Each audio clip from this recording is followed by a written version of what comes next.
বিপদে পড়লে কেমন করে নিজেকে আল্লাহর কাছে সঁপে দিতে হয় আসুন সাইয়েদনা ইব্রাহিম আলাইহিস সালামের জীবনী থেকে জানি। আল্লাহর খলিল ইব্রাহিম আলাইহিস সালাম আমাদের মতো সমাজ ব্যবস্থা পায় নাই।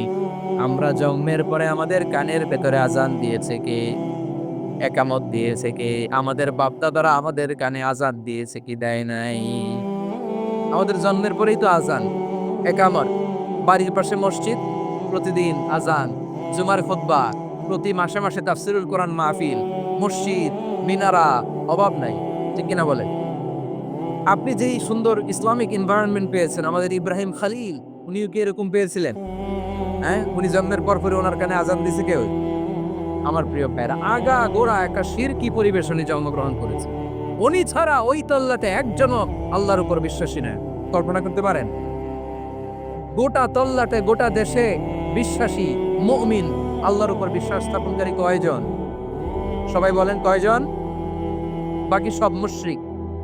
বাকি সব মুশরিক নিজের সাথে নিজে শক্ত বোঝাপড়া করে, অ্যানালজি করে, সেলফ কনভারসেশন করে উনি মহা সত্যের সন্ধান পেয়েছে। উনি আকাশের তারা দেখে ভাবে মনে হয় এটাই আমার খোদা, পরে দেখে তারা নাই, মনে মনে বলে না তাইলে এটা না। আবার চাঁদ দেখে বলে চাঁদটা বড় মায়া লাগে, মনে হয় এটাই আমার রব, পরে দেখে চাঁদও নাই, কয় না এটা না। এরপরে দ্বিপ্রহরের জলজলে সূর্যটা খাঁ খাঁ করে গোটা পৃথিবীটারে রৌদ্র দিয়ে তাতিয়ে রাখে। তিনি ভাবলেন মনে হয় এটাই আমার রব, কারণ এটাই তো সবচেয়ে বড়। কিন্তু বিকেল বেলা ওই সূর্যটাও যখন চলে যায়, সাইয়েদনা ইব্রাহিম বলে না এটাও তো নাই, আমার খোদা যদি আমারে ছেড়ে চলে যায়, বিপদে পড়লে আমারে উদ্ধার করবে কে? এভাবে নিজের সাথে অ্যানালজি, সেলফ কনভারসেশন করতে করতে করতে তিনি মহা সত্যের সন্ধান পেয়েছেন। সুবহানাল্লাহ। সব শেষে তিনি ডিসিশন নিয়ে ঘোষণা দিলেন, ইন্নী ওয়াজ্জাহাতু ওয়াজহিয়া লিল্লাযী ফাতারাস সামাওয়াতি ওয়াল আরদা হানিফাও ওয়া মা আনা মিনাল মুশরিকিন। নিশ্চয় আমি এমন সত্তার দিকে মনোনিবেশ করলাম, মোকাবেক্ষী বললাম, যিনি আকাশ বানিয়েছেন, জমিন বানিয়েছেন, আমি মুশরিক নই। সুবহানাল্লাহ। পারতেন? আপনি পারতেন? কেউ নাই, লক্ষ লক্ষ মুশরিক, আপনি একা। ওনার মতো এরকম বিচক্ষণতা দিয়ে আল্লাহরে খুঁজে পাইতে পারতেন আপনি? কি নবী ছিল, আল্লাহকে খুঁজে পেয়েছে। যখন আল্লাহর ইবাদত শুরু করলো, এই কথা ছড়ায় পড়লো চারদিকে। নমরুদ সাইয়েদনা ইব্রাহিমকে ডেকে পাঠালেন। নমরুদ বলে, ইব্রাহিম তুমি নাকি মূর্তির পূজা না করে কোন নতুন রবের ইবাদত করো, কে তোমার রব? সাইয়েদনা ইব্রাহিম বললেন, রব্বি আল্লাযী ইউহয়ী ওয়া ইউমীত, আমি এমন রবের ইবাদত করি যিনি জীবন দেন, যিনি মৃত্যু দেন। নমরুদ বলে, ঠিক নাকি? তোমার রব জীবন দেয়, মৃত্যু দেয়, আর এটা তো আমি দেই। আমিও তো জীবন দেই, আমিও তো মৃত্যু দেই। সাইয়েদনা ইব্রাহিম বললেন, কেমন করে তুমি জীবন দাও, মৃত্যু দাও, একটু দেখাও তো। নমরুদ জেলখানা থেকে দুজন কয়েদিকে ডেকে আনলো। কয়েদি এনে অর্ডার করলো, একটাকে এখনই শিরোচ্ছেদ, বেরো, ডেথ পেনাল্টি, মৃত্যুদণ্ড দেয়া হলো, ফিনকি দিয়ে রক্ত বের। নমরুদ বলে, দেখো দুজনকে ধরে আনলাম, একজন কয়েদিকে দিলাম ডেথ পেনাল্টি, মৃত্যুদণ্ড, ওরে মৃত্যু দিলাম। আরেকজন যে দাঁড়িয়ে আছে, চাইলে ওরেও আমি মৃত্যুদণ্ড দিতে পারি, কিন্তু না, ওরে আমি দিব না, ওরে আমি বাঁচাইয়া দিলাম, ছেড়ে দিলাম, মানে জীবন দিলাম। দেখো ইব্রাহিম, তোমার চোখের সামনে একজনকে মৃত্যু দিলাম, আরেকজনকে জীবন দিলাম। আপাত দৃষ্টিতে তাই তো, একজনরে তো জীবন দিল, আরেকজনরে মৃত্যু দিল। সাইয়েদনা ইব্রাহিম আবার বিপাকে পড়ে গেলেন। কিন্তু এক একজন নবীকে আল্লাহ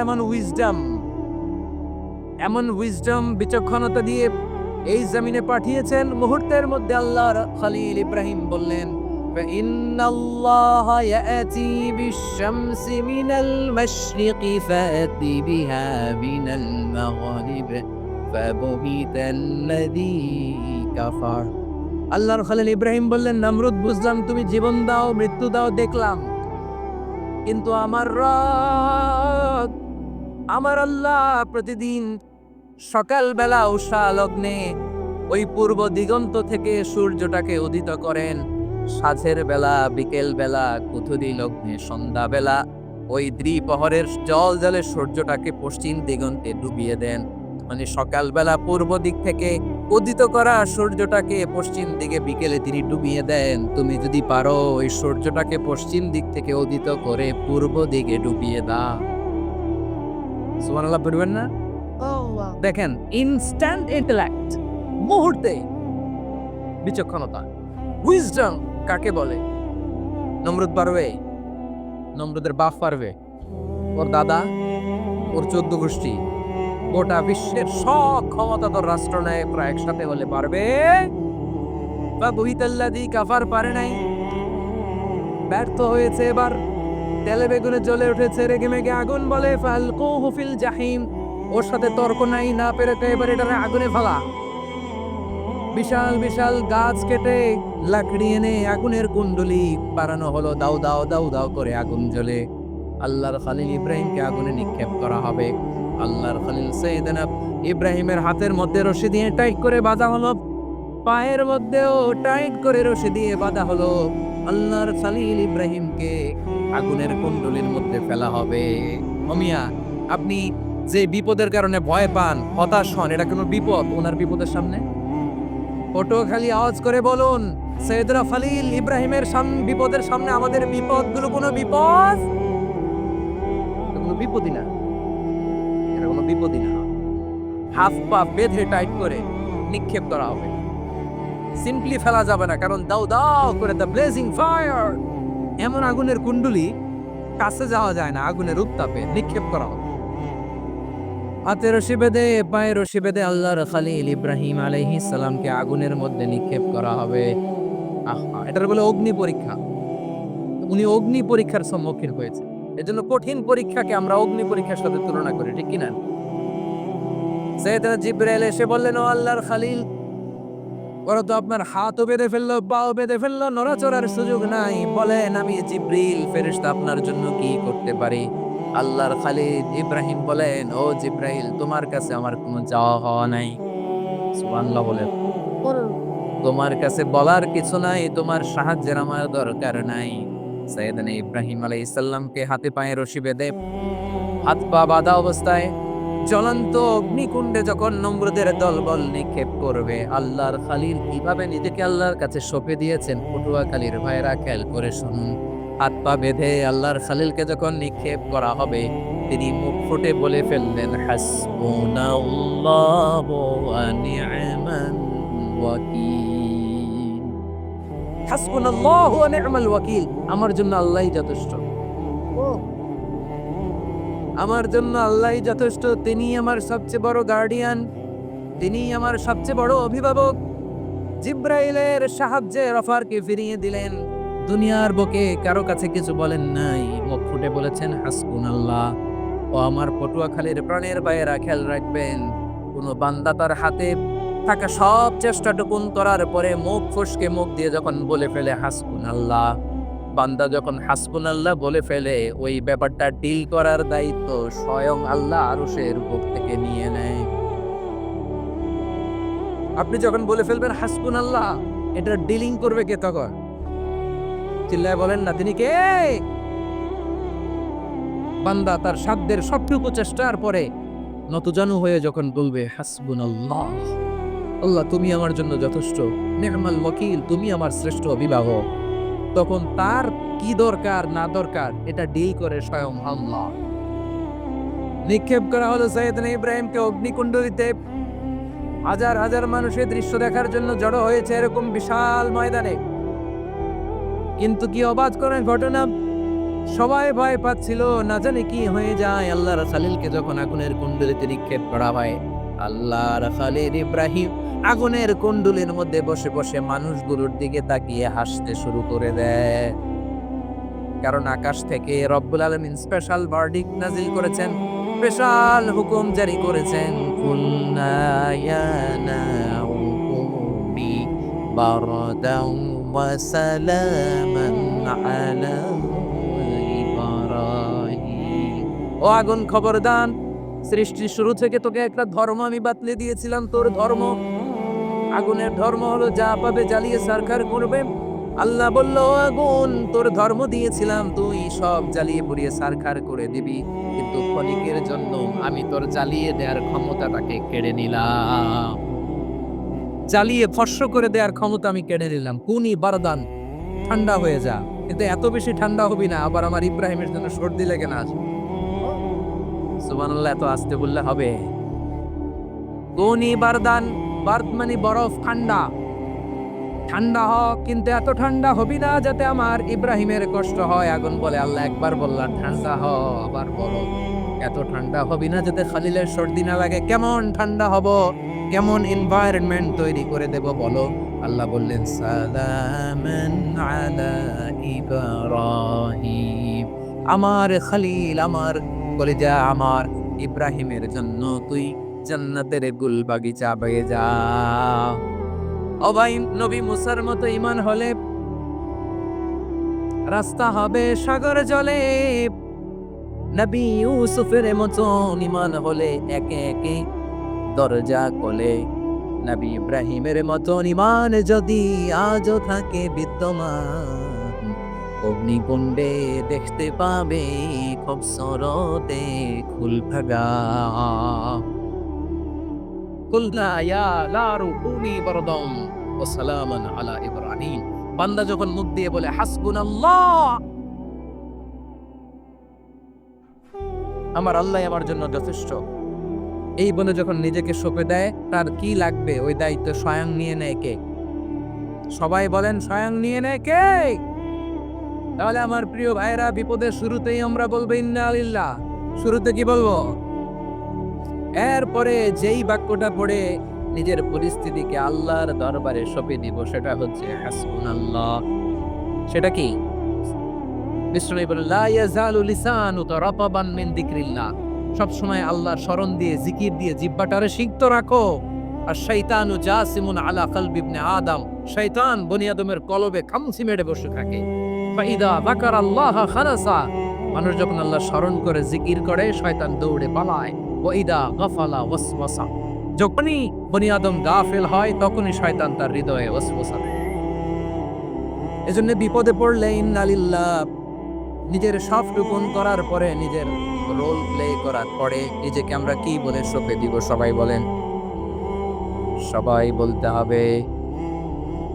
আর জোরে বলে, মনে থাকবে? বিপদে পড়লে প্রথমে ইন্না লিল্লাহ, এরপরে নিজেকে যখন সঁপে দিব তখন হাসবুনাল্লাহ। এরপরে কঠিন বিপদ যদি যখন বিশ্বনবী পড়তেন তখন কি করতেন? এমন বিপদ মাঝে মাঝে হয় না, দেয়ালে পিঠ থেকে যায়, চোখে মুখে অন্ধকার, কি করব দিশা খুঁজে পাই না, এরকম হয় কখনো? হ্যাঁ, আপনাদের হয়? হয় না? তো জান্নাতে আছেন আপনারা।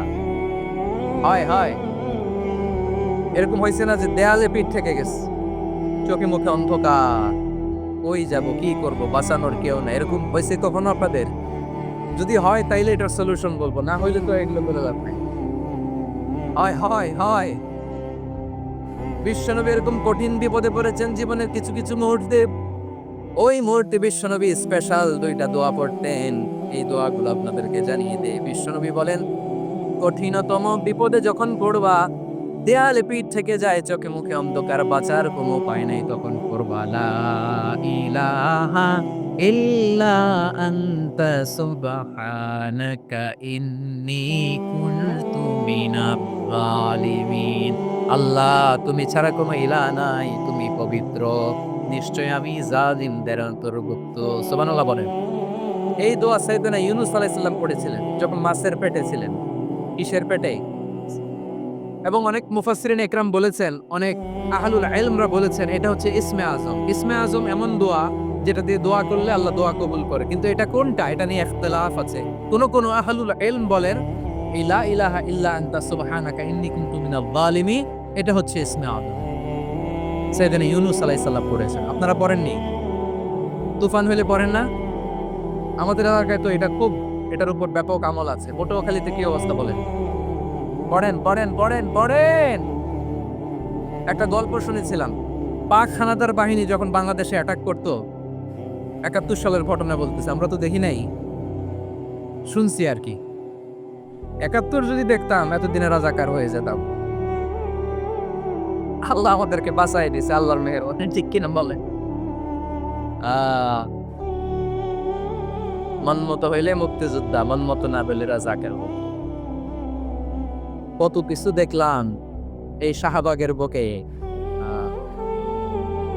আল্লাহ, ৭১ সালে দেখি নাই, আমরা শুনেছি পাক হানাদার বাহিনী জিজ্ঞেস করত মুসলিম না অমুসলিম চেক করার জন্য, বলতো কালেমা বল, কালেমা বাতাও। তো যারা কালেমা বলতে পারতো পাকিস্তানি বাহিনী নাকি ওদেরকে ছেড়ে দিত, শুনেছি। তো একজনকে এক বাঙালিরে পেয়ে তার মাথার মধ্যে বন্দুকর নল ধরে বলতেছে কালেমা বল সালে, কালেমা বাতা, কালেমা বল। তো বয়ের চড়ে এই দোয়া পড়া শুরু করছে। ও পড়তেছে লা ইলাহা ইল্লা আনতা সুবহানাকা ইন্নী কুনতু মিনাজ জালিমিন। পাকিস্তানি বলে সালে ইয়ে তো মুসিবত কা কালেমা है। বাঙালি কয় হাম তো ভি মুসিবত মে হ্যায়। পাকিস্তানি বলে বেটা কোন দোয়া বললে, এটা তো মুসিবতের কালেমা। কয় আমিও তো মুসিবতে আছি, আমার মাথার মধ্যে বন্দুক ধরে তুমি আমার কালেমা জিজ্ঞেস করো, এখন কোনটা কালিমা আর কোনটা কি? তো আমার হুশ আছে নাকি? প্রিয় ভাইরা, আসলে এটা দোয়াউল মুসিবা, বিপদে পড়লে দোয়া পড়তে হয়। লা ইলাহা ইল্লা আনতা সুবহানাকা ইন্নী কুনতু মিনাজ জালিমিন। এটা পড়বেন আপনারা। এই দোয়া পড়ে সাইয়েদনা ইউনূস আলাইহিস সালাম মাছের পেট থেকে রক্ষা পেয়েছিলেন। রক্ষা করেছিল কে? তুমি ইউনূস নবীরে যখন খাইলো মাছেতে গিলিয়া, ফেরেশতা পাঠাইয়া দিলে ইসমে আজম দিয়া। প্রাণে ছিল যাহার ভয় সেথা পাইল আশ্রয়, প্রাণে ছিল যাহার ভয় সেথা পাইল আশ্রয়। মাছের পেট হতে সে যে পেল পরিত্রাণ। আল্লাহ আল্লাহ তুমি জাল্লে জালালুহু, শেষ করা তো যায় না গে তোমার গুণগান। আল্লাহ আল্লাহ সুবহানাল্লাহ পড়ে লা ইলাহা ইল্লা আনতা সুবহানাকা ইন্নী কুনতু মিনাজ জালিমিন। বিষ্ণুবি বললেন দেয়ালে পিঠ থেকে গেলে, চোখে মুখে অন্ধকার, বাঁচার কোনো উপায় নাই, তখন এই দোয়াটা পড়তে হবে। এই দোয়া পড়ে আল্লাহর কাছে ফরিয়াদ করলে বিপদ মুক্ত করবেন কে? কেন এই দোয়াটা আল্লাহর কাছে বড্ড প্রিয় জানেন আমার ভাইরা? কারণ এই দোয়ার মধ্যে 3টা জিনিস আছে। আমি যেরকম আঙ্গুল উঁচু করেছি এরকম করেন তো। 3টা। কয়টা? 3টা। 1 নম্বরে হচ্ছে তাওহীদ, 2 নম্বরে তাসবিহ, 3 নম্বরে তাকরীর। আই রিপিট, আবারও বলছি, 1 নম্বরে তাওহীদ, 2 নম্বরে তাসবিহ, 3 নম্বরে তাকরীর। এই দোয়াটা আল্লাহর কাছে এত পছন্দনীয় কারণ এই দোয়ার প্রথম অংশে আছে তাওহীদ, আল্লাহর একত্ববাদের ঘোষণা। লা ইলাহা ইল্লা আনতা, ও আল্লাহ আপনি ছাড়া কোনো ইলাহ নাই, উপাস্য নাই। এই কথা বললে আর আল্লাহ বড্ড খুশি হয়ে যায়। সুবহানাল্লাহ পড়েন। এ দোয়ার দ্বিতীয় অংশে আছে তাসবিহ, মানে আল্লাহর প্রশংসা, প্রশংসা সূচক বাণী। সুবহানাক সুবহানাক সুবাহ, ও আল্লাহ আমি আপনার পবিত্রতা ঘোষণা করছি। সুবহানাক, এই কথা শুনলেও আল্লাহ খুশি হয়ে যায়। সুবহানাল্লাহ পড়েন। এই দোয়ার তৃতীয় অংশে আছে তাকরীর। তাকরীর মানে পাপের স্বীকৃতি। তাকরীর মানে কি?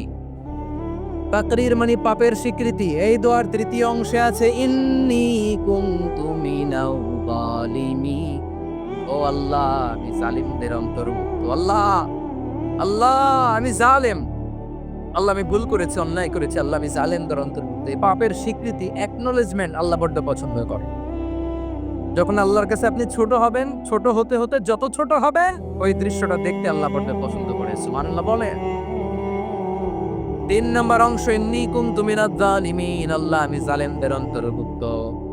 সাইয়েদনা আদম আলাইহিস সালাম ভুল করে যখন নিষিদ্ধ গাছের ফুল খেয়ে ফেললেন, ফল খেয়ে ফেললেন, আল্লাহ বললেন আদম ক্ষমা পেতে চাইলে তুমি আর হাওয়া মিলে স্বীকৃতি দাও, পাপের স্বীকৃতি আর পড়ো রব্বানা যালামনা আনফুসানা ওয়া ইল্লাম তাগফির লানা ওয়া তারহামনা লানাকুনান্না মিনাল খাসিরিন। ও আল্লাহ আমি আদম আর হাওয়া যালামনা আনফুসানা, আমরা আমাদের নফসের উপর বড্ড জুলুম করেছি। আল্লাহ ওয়া ইল্লাম তাগফির লানা ওয়া তারহামনা, আপনি যদি ক্ষমা না করেন, আপনি যদি দয়া পরবশ না হন, আপনি যদি রহম না করেন, আমরা তো ক্ষতিগ্রস্তদের মধ্যে শামিল হয়ে যাব। এই দোয়া করার সাথে সাথে সাইয়েদনা আদম আর হাওয়া আলাইহিস সালামকে ক্ষমা করে দিলেন কে?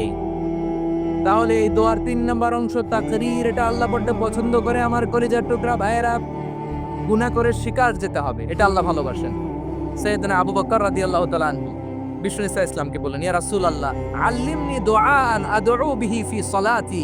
নবী হে, আপনি আমার এমন একটা স্পেশাল দোয়া শিখায়া দেন যে দোয়াটা আমি নামাজে পড়ব। নবী বললেন, তাহলে তুমি পড়ো, আল্লাহুম্মা ইন্নী যালামতু নাফসি যুলমান কাসীরান ওয়া লা ইয়াগফিরুয যুনুবা ইল্লা আনতা ফাগফিরলি মাগফিরাতাম মিন ইনদিকা ওয়ারহামনি ইন্নাকা আনতাল গফুরুর রহিম। সুবহানাল্লাহ। সালাম ফেরানোর আগে পড়েন, কথা কয় না, পড়েন পড়েন। ও আবু বকর, নামাজে যদি দোয়া করতে মনে চায় এই দোয়াটা পড়বা, আল্লাহুম্মা ইন্নী যালামতু নাফসি, আল্লাহ জুলুম করেছি আমার নফসের উপর, যুলমান কাসীরা, অনেক জুলুম, ওয়া লা ইয়াগফিরুয যুনুবা ইল্লা আনতা, আপনি ছাড়া এই যুনুব, এই পাপ ক্ষমা করার দ্বিতীয় কোনো রব নাই। আছে? আল্লাহ ছাড়া আমাদের গুনাহ আর কে কে ক্ষমা করতে পারে বলেন তো? কে পারে? কে? এজন্য আল্লাহরে বলবেন, আল্লাহ আমি ছাড়া তোমার গোলামের অভাব নাই, ও আমার রব আমি ছাড়া এই জমিনের বুকে তোমার গোলামের অভাব নাই, কিন্তু তুমি ছাড়া তো আমার দ্বিতীয় কোনো রব নাই। পারবেন বলতে? পারবেন? চোখের পানি ছেড়ে আল্লাহরে বলবেন, আল্লাহ তুমি আমার রব, তুমি আমার সব। কি বলবেন? আল্লাহ আমারে রব। সবাই বলুন, আল্লাহ আমারে রব। দমে দমে তনু মনে তারি অনুভব, আল্লাহ আমারে রব। আল্লাহরে বলেন, আল্লাহ তুমি আমার রব, তুমি আমার সব। আল্লাহ আমি ছাড়া এই জমিনে তোমার গোলামের অভাব নাই, তুমি ছাড়া আমার দ্বিতীয় কোনো রব নাই। এ কথা বলে চোখের পানি ছেড়ে আল্লাহরে স্বীকৃতি দেন, আল্লাহ আমি পাপী, আল্লাহ এই জামিনে আমার চেয়ে বড় পাপী আর কেউ নাই। উজু করে সিজদায় লুটিয়ে পড়ে চোখের পানি ছেড়ে আল্লাহরে পাপের স্বীকৃতি দেন, আল্লাহ এমন কোন জুলুম নাই, গুনাহ নাই আমি করি নাই, সগীরা কবিরা, জেনে না জেনে, ইচ্ছায় অনিচ্ছায়, শিরকি বেদাতি সব গুনাহ করেছি। আল্লাহ আকাশের নিচে জমিনের উপরে আমার চেয়ে বড় গুনাহগার আর কেউ না। চোখের পানি ছেড়ে আল্লাহরে বলে, রামপুরা আমি ছাড়া তোমার গোলামের অভাব নাই, তুমি ছাড়া আমার দ্বিতীয় কোনো রব নাই, তুমি ছাড়া তো কেউ আমার গুনাহ ক্ষমা করার নাই, তুমি আমার রব, তুমি আমার সব। বলতে পারবেন? এই তাকরীব আমার পটুয়াখালীর ম্যান, এই স্বীকৃতিটা দেখতে আল্লাহ বড় ভালোবাসে, কারণ আপনারা সবাই গুনাহগার, আমরা সবাই কি? বিশ্বনবী বলেন, কুল্লুকুম খাত্তাউন, বানি আদম তোমরা সবাই পাপী। সবাই কি? সবাই পাপী। আমরা সবাই পাপী, আপন পাপের বাটখারা দিয়ে অন্যের পাপ মাপি। আমরা যে পাপী এটা ভাবতে মনে চায় না কারো, খালি অন্যের পাপ দেখি আমরা, এটা ভুল। ওর এই পা, ও পাপী, ও জালেম, ও জাহান্নামী, এরকম একটা টেন্ডেন্সি। আমার যে কি হালাত এটার খেয়াল নাই। খেয়াল করতে হবে যে আমি সবচেয়ে বড় পাপী, ঠিক কিনা বলেন? পাপ করি না এমন কেউ আছি? হ্যাঁ আছি, আছি। কেউ না জানলেও জানে কে আমার পাপের ঘটনা? পৃথিবী না জানুক আমি তো জানি, আমি কি পাপ করেছি। হায় ও আমার কলিজার টুকরা ভাইয়েরা, মাথাটাকে নিচু করে জীবনের সব গুনার ফেরেশতাগুলো একটা একটা করে স্বীকার করে আল্লাহরে বলেন, আল্লাহ আমি পাপী, আল্লাহ আমার চেয়ে বড় পাপী এই দুনিয়াতে কেউ নাই, আকাশের নিচে জমিনের উপরে আমার চেয়ে বড় পাপী কেউ নাই। একটা একটা করে আল্লাহ স্বীকার করি আমি পাপী, সব পাপের স্বীকৃতি দিলাম। পৃথিবী না যাক আমি তো জানি, আমি কি পাপ করেছি। হায় আমার পাপের করলে বিচার, বাঁচার আমার নাই উপায়। দয়াময় তুমি মাফ করো আমার, হায় মাফ করো আমার। আল্লাহ তাআলা যদি দয়া করে আমাদেরকে মাফ না করে, আমাদের বাঁচার কোনো উপায় নাই। আপনি কি ভেবেছেন আপনার নামাজ দিয়ে আপনি জান্নাতে যাবেন? আপনি তাহাজ্জুদ গুজার, সেজদা দিতে দিতে কপালে দাগ ফেলেছেন, এটা আপনারা জান্নাতে নেবে না? আপনি এলাকার সবচেয়ে বড় হাতেনতাই দানশীল, এই দানের ভরসায় বসে আছেন, কশিন কালো না, আমাদের নামাজ, আমাদের রোজা, আমাদের ইবাদত এগুলোকে মিজানের পাল্লায় উঠালে কোনো ওজনই হবে না। তবে আমাদের একটা কৌশল জানা আছে, আমরা আল্লাহর রহমতের ভিখারি। আমরা সেদিন আগেই গুনার স্বীকৃতি দিয়ে দেব। আমরা বলবো, আল্লাহ তুমি প্রশ্ন করার আগে তোমার একটা কথা বলি, আমারে কিছু জিজ্ঞেস করো না, আমি সব করেছি। এমন কোন পাপ নাই যে পাপ আমারে দিয়ে হয় নাই। তোমার রহমত দিয়ে তুমি জান্নাতে পাঠাবা, তোমার দয়ায় জান্নাতে যেতে চাই, আমল দিয়ে না। পারবেন বলতে? কিয়ামতের দিন আমরা বলবো, আল্লাহ আমার আমল দিয়ে জান্নাত চাই না, আমি তোমার দয়া দিয়ে জান্নাত চাই। তোমার দয়া ছাড়া আমার কোনো উপায় নাই। কারণ আল্লাহ যদি বিচার করে বাঁচার কারো উপায় নাই। আল্লাহ যদি বলে ফেলেন তুই এটা করলি কেন, ওখানে গেলি কেন, কোরআনে 1000 বার নিষেধ করলাম তারপরেও এই পাপে জড়ালি কেন, এরকম প্রশ্ন ছুড়ে দিলে আমার উত্তর আছে?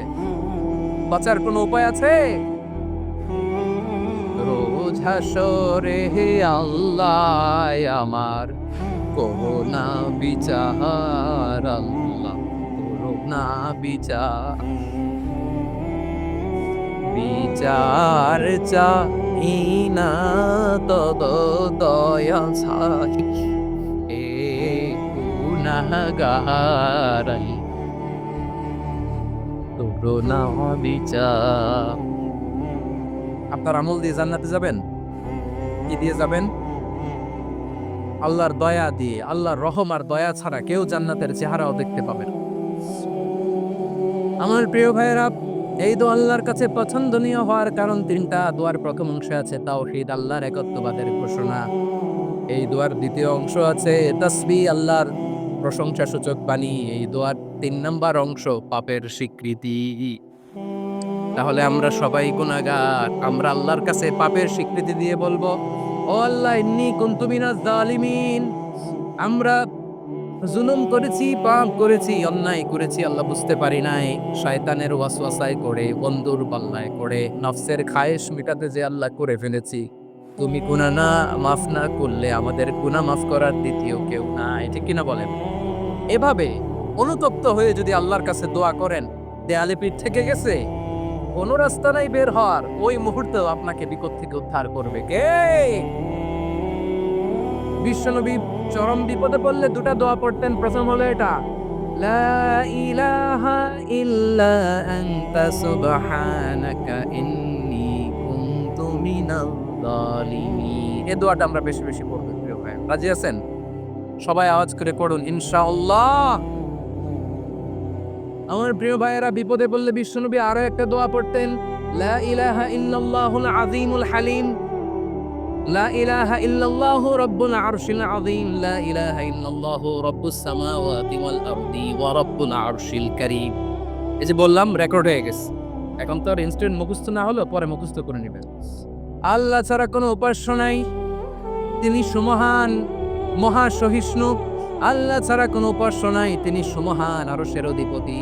আল্লাহ ছাড়া কোনো উপাস্য নাই, তিনি আকাশের মালিক, জমিনের মালিক, তিনি সুবিশাল, আরশের অধিপতি। সুবহানাল্লাহ পড়ে। এই দোয়াটা কেউ যদি পড়ে যদি এর ওসিলা করে দোয়া করে, তাকে বিপদ থেকে মুক্তি দেয় কে? মনে থাকবে আপনাদের? তাহলে বিপদের প্রথম ধাক্কায় কি যেন পড়তে হয়? ইন্না লিল্লাহ। তারপরে কি বলে আল্লাহর কাছে নিজেকে সঁপে দিতে হয়? দেয়ালে পিঠ থেকে গেলে লা ইলাহা ইল্লা আনতা সুবহানাকা ইন্নী কুনতু মিনাজ জালিমিন। 2 নাম্বার হচ্ছে লা ইলাহা ইল্লাল্লাহুল আযীমুল হালিম, লা ইলাহা ইল্লাল্লাহু রাব্বুল আরশিল আযীম, লা ইলাহা ইল্লাল্লাহু রাব্বুস সামাওয়াতি ওয়াল আরদি ওয়া রাব্বুল আরশিল কারীম। মনে থাকবে ইনশাআল্লাহ? বলেন সবাই।